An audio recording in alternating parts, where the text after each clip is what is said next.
नवरात्रि चल रही है। आज महाअष्टमी का पावन पर्व पूरे देश में हर्षोल्लास के साथ मनाया जा रहा है। नवरात्रि के दौरान माँ जगत जननी जगदम्बा धरती पर अपने भक्तों के बीच में रहती है और उनके दुख सुख का निवारण करती है। और वहीं नवरात्रि में कन्या को भी भोजन कराया जाता है।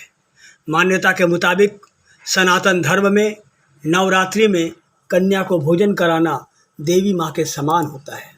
साथियों, भारत को समझने के लिए 4 बिंदुओं पर ध्यान देने की जरूरत है। भारत को समझने के लिए 4 बिंदुओं पर ध्यान देने की जरूरत है। सबसे पहले भारत को मानो, फिर भारत को जानो, उसके बाद भारत के बनो और सबसे आखिर में भारत को बनाओ। किंतु देखने में आता है कि प्रगतिशील विद्वान और राजनीतिज्ञ भारत को पश्चिम के चश्मे से देखने का प्रयास करते हैं। यह सही है कि पश्चिम की परिभाषाओं, अवधारणाओं और मापदंडों के आधार पर भारत को समझना मुश्किल है। पश्चिम में राष्ट्रवाद के साथ हिंसा का इतिहास जुड़ा है, जबकि भारत में राष्ट्र के संबंध में अलग प्रकार से विचार किया गया है। भारत में नेशन का पर्याय राष्ट्र नहीं है। भारत में यहाँ के लोग राष्ट्र हैं। भारत में राजनीतिक व्यवस्था को अधिक बल नहीं दिया गया। यहाँ समाज सत्ता प्रमुख रही। समाज अपनी व्यवस्थाएं स्वयं कर लेता था, वो राजा पर आश्रित नहीं था। इसलिए भारत का राष्ट्रवाद राजनीति से नहीं बल्कि संस्कृति से जुड़ता है और इसलिए इसे राष्ट्रवाद नहीं अपितु राष्ट्रत्ववाद कहना उचित होगा। यदि भारतीय राजनीति में सांस्कृतिक राष्ट्रत्व की अवधारणा का अनुपालन होता है तो समाज स्वावलंबन की ओर बढ़ेगा। संकीर्ण राजनीति के माध्यम से ये जो आपसी संघर्ष पैदा किए गए हैं, सांस्कृतिक राष्ट्रत्व के आधार पर ही इन्हें समाप्त किया जा सकता है। हमें यह नहीं भूलना चाहिए कि भारत की संस्कृति शक्तिशाली और जीवंत न होती तो यह संघर्ष दैत्याकार हो चुका होता। यह भारतीय संस्कृति की आंतरिक ताकत है कि वह सब कुछ झेल गई। इसलिए बार बार दोहराया जा रहा है कि संस्कृति भारत की आत्मा है। भारत का राष्ट्रवाद राजनीति से नहीं बल्कि संस्कृति से जुड़ता है। जगत गुरु आदि शंकराचार्य ने भी अपने समय में देश को जोड़ने और एकात्म स्थापित करने के लिए सांस्कृतिक पक्ष पर ही काम किया था। ब्रिटिश सत्ता के विरुद्ध देश भर में चल रहे आंदोलनों का प्राण भी संस्कृति ही थी। भारत भूमि के साथ उत्तर से दक्षिण एवं पूर्व से पश्चिम तक हमारा जो नाता है उसका भी आधार संस्कृति है। दुनिया में भारत की संस्कृति ने सबसे पहले कहा था, सबके मूल में एक ही तत्व है, जड़ चेतन में एक ही ब्रह्म है। इसलिए भारत में बाहरी तौर पर तो विविधता दिखाई देती है किंतु अंदर से हम सब एक दूसरे से जुड़े हैं, क्योंकि सब मानते हैं कि सब में एक ही तत्व है। भारत के बाहर से आए राजनीतिक विचारधाराओं और उनके प्रवर्तकों यह दिखाई नहीं देता है क्योंकि उनके संस्कार ऐसे नहीं हैं। साथियों, अभारतीय परंपरा में सबको खंड खंड करके देखा जाता है, जबकि एकात्म मानव दर्शन जैसा अद्भुत और पूर्ण विचार देने वाले पंडित दीनदयाल उपाध्याय कहते हैं कि हमारे यहाँ खंड खंड में विचार करने की परंपरा नहीं है।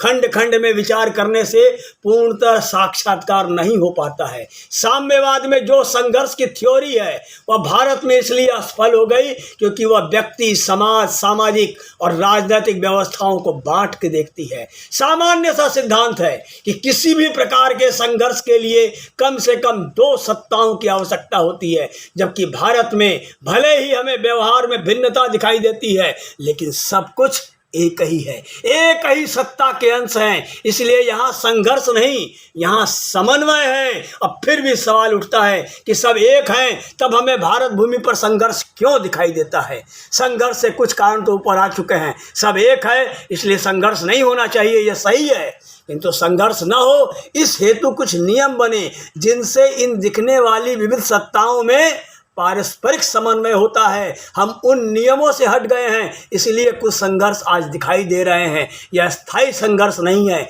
इन्हें समाप्त किया जा सकता है। इसलिए ज़रूरी है कि हम उन नियमों पर लौटें, उन्हें पुनः समाज के जीवन में स्थापित करें। इन नियमों को परिभाषित कैसे करें? असल में इन नियम समूह को धर्म कहा गया है, इनको सनातन कहा गया है, क्योंकि ये नियम हर काल में सभी के लिए उपयोगी हैं। भारत में यह हिंदुत्व है, इसलिए भारत के सांस्कृतिक राष्ट्रत्व को हिंदू राष्ट्रवाद कहा जाता है। जिस प्रकार कुछ लोग राष्ट्र तत्व को नहीं समझते हैं, उसी प्रकार वो हिंदुत्व को भी नहीं समझ पाते। वो हिंदुत्व को सांप्रदायिक, संकीर्ण और संकुचित मानते हैं, जबकि हिंदुत्व का विस्तार बृहद है। यह व्यापक अवधारणा है, यह नियमबद्ध वैज्ञानिक जीवन शैली है। दुनिया में मान्यता है कि हिंदू संस्कृति से उदार कोई दूसरी संस्कृति नहीं है। साथियों, स्वामी विवेकानंद के शिकागो व्याख्यान का संदेश यही था कि दुनिया में जितने संघर्ष हैं जो धरती को बार बार खून से रंग रहे हैं, उनका समाधान भारतीय संस्कृति में है। हमने ही दुनिया को सहनशीलता के साथ दूसरे धर्मों को स्वीकार करने की सीख दी है। जिन्हें हिंदुत्व हिंसक नजर आता है, उन्हें स्वामी विवेकानंद के उस भाषण को सुनना या पढ़ना चाहिए। स्वामी विवेकानंद स्पष्ट कहते हैं कि विश्व में विकराल हो चुकी समस्याओं का समाधान कहीं है तो वह भारतीय संस्कृति में है। इसलिए कम से कम भारत में तो राजनीति की दिशा और दशा सांस्कृतिक राष्ट्रवाद के अनुरूप होनी चाहिए। सांस्कृतिक राष्ट्रवाद से हटने के कारण ही आज भारत के कुछ शिक्षा संस्थानों में देश तोड़ने के नारे बुलंद हो जाते हैं। और अंत में हमें समझना चाहिए कि भारतीय राष्ट्र के उत्थान और पतन का वास्तविक कारण संस्कृति का प्रकाश और उसका अभाव है। आज भारत उन्नति की आकांक्षा कर रहा है, संसार में बलशाली और वैभवशाली राष्ट्र के नाते खड़ा होना चाहता है, सभी तरफ से समर्थन भी मिल रहा है। ऐसी दशा में भारत की राजनीति को सांस्कृतिक राष्ट्रत्व के पथ पर आगे बढ़ना चाहिए। संस्कृति से परिपूर्ण राजनीति को हमारे महान राजनीतिज्ञों और उनके आचार्यों ने श्रेष्ठ माना है। शुक्राचार्य और चाणक्य धर्म विहीन राजनीति के पोषक नहीं थे। धर्महीन राजनीति का कोई अर्थ नहीं है। बहरहाल हमारे देश की एकता का मुख्य आधार हमारी संस्कृति है। जिस प्रकार शरीर बिना आत्मा के निरर्थक है, उसी प्रकार से संस्कृति से रहित देश निष्प्राण हो जाता है। भारत देश मूलतः संस्कृति प्रधान देश है। हमारे यहाँ जीवन मूल्यों का महत्व है, इसलिए हमारा राष्ट्र तत्व राजनीति से नहीं, हमारा राष्ट्रत्व अपनी संस्कृति से जुड़ता है। हमारे राष्ट्र की मूल अवधारणा का केंद्र बिंदु सांस्कृतिक राष्ट्रत्व है। हमारे संस्कृति को विश्व को जोड़ने का कार्य करती है।